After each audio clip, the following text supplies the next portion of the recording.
beleza. Fala quantas vezes isso já aconteceu.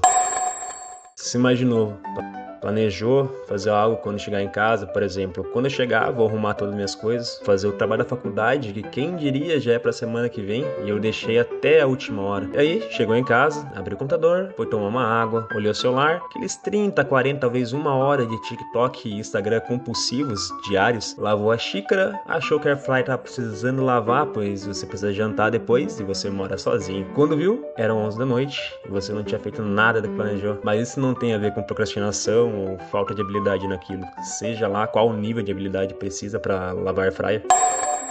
Na real, só acaba de ser vítima de uma coisa muito comum, a falácia do planejamento. Yippee!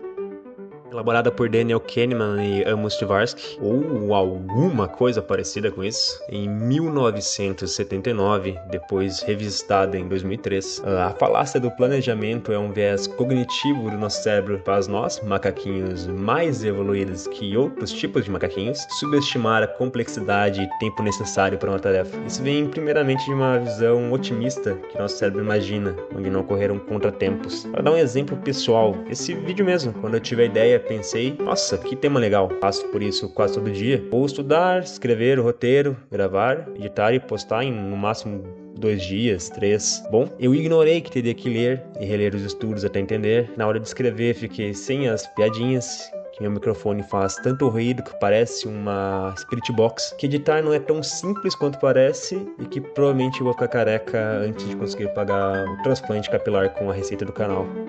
Um clássico. Outro ponto interessante é que Daniel também é responsável pelo livro Rápido e Devagar, Duas Formas de Pensar, que na minha humilde opinião, se tu realmente gosta desse assunto de psicologia, de como o cérebro funciona, cara, é uma ótima entrada. E também aquele vídeo que o Atila fazia merchan em quase todo o vídeo do Nerdologia.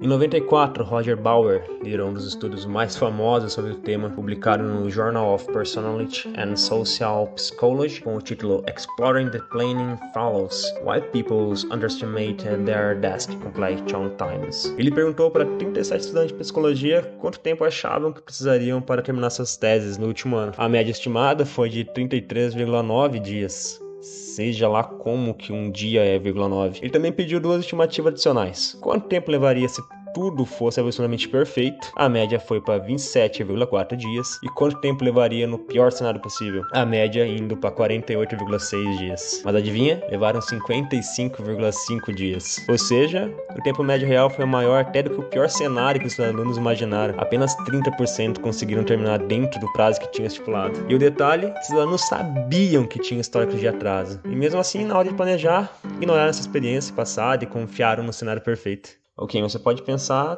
tudo bem, estudantes são jovens, são inexperientes, faz sentido errarem.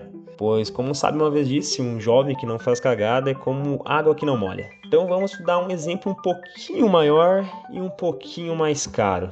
Sabe aquele prédio que apareceu no filme do Nemo, Sydney Opera House? Aquele prédio provavelmente é o maior ponto turístico da Austrália, talvez perdendo para os cangurus. O projeto foi planejado em 57. A estimativa era de que a obra custaria 7 milhões de dólares australianos e estaria pronta em janeiro de 63. Simples, fácil, prático. O que aconteceu? A obra foi concluída em outubro de 73. 10 anos depois do prazo original. E o custo final foi somente de 102 milhões de dólares. Isso é um estouro de 1.357% em relação ao orçamento inicial. 14 vezes o valor previsto. E não estamos falando somente de uma pessoa planejando mal. Tinha arquitetos envolvidos, engenheiros, gestores, o governo inteiro estava envolvido. A fase do planejamento não afeta somente um indivíduo. Ela também está em equipes, empresas, projetos em escala bilionários.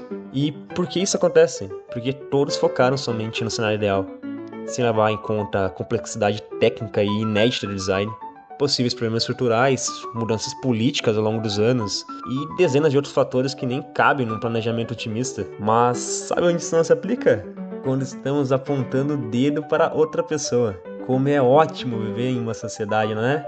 Quando se trata de projetos realizados por outras pessoas, a gente tem o costume de ser mais pessimista. A gente acredita que aquilo vai levar mais tempo que o estipulado e pensando sobre os possíveis erros que podem ocorrer no caminho. Explorado também por Roger em seu artigo It's About Time, Optimistic Prediction in Work and Love. Quando olhamos para o plano de nossos amigos, de colegas de trabalho ou de um concorrente, tanto faz, de repente viramos especialistas em ser pessimistas. A gente pensa, isso vai atrasar, eles não levarem em conta X, Y e Z, aposto que vai custar o dobro do que estão falando. E sabe o que a pesquisa mostra? É que nesses casos a gente tende a acertar mais. Quando se trata de projetos alheios, as pessoas têm uma visão mais realista dos riscos e obstáculos que vão enfrentar. O problema é que quando o projeto somos nós, o otimismo volta com tudo. E sabe o que torna isso ainda mais frustrante? Mesmo depois de errar várias vezes, não aprendemos direito com o passado. Quando vamos planejar de novo, simplesmente ignoramos os atrasos anteriores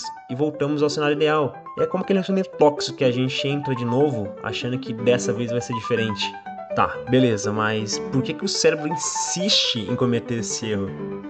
Kahneman e Tversky explicaram isso pela diferença entre dois tipos de visão, a visão interna e a visão externa. A visão interna é o que fazemos quando planejamos. Olhamos para a nossa tarefa específica, criamos um cenário detalhado de como vai ser e imaginamos tudo correndo bem. Eu vou fazer isso, depois aquilo, vai ser tranquilo. Um tipo de vou lá quieto, faço quieto e volto quieto. Simples assim, sem problema nenhum. A visão externa é diferente.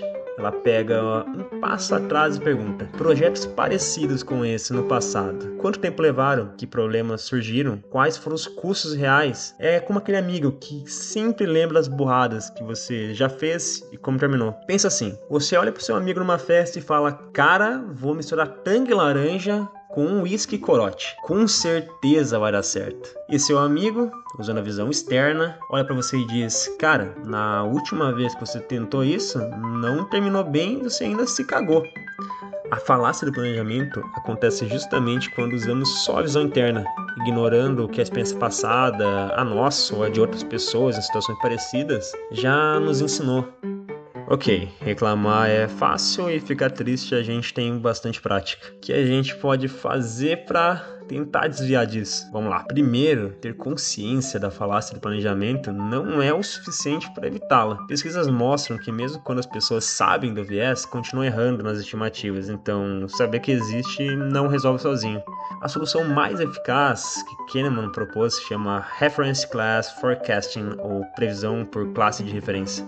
É basicamente obrigar-se a usar a visão externa. Funciona assim.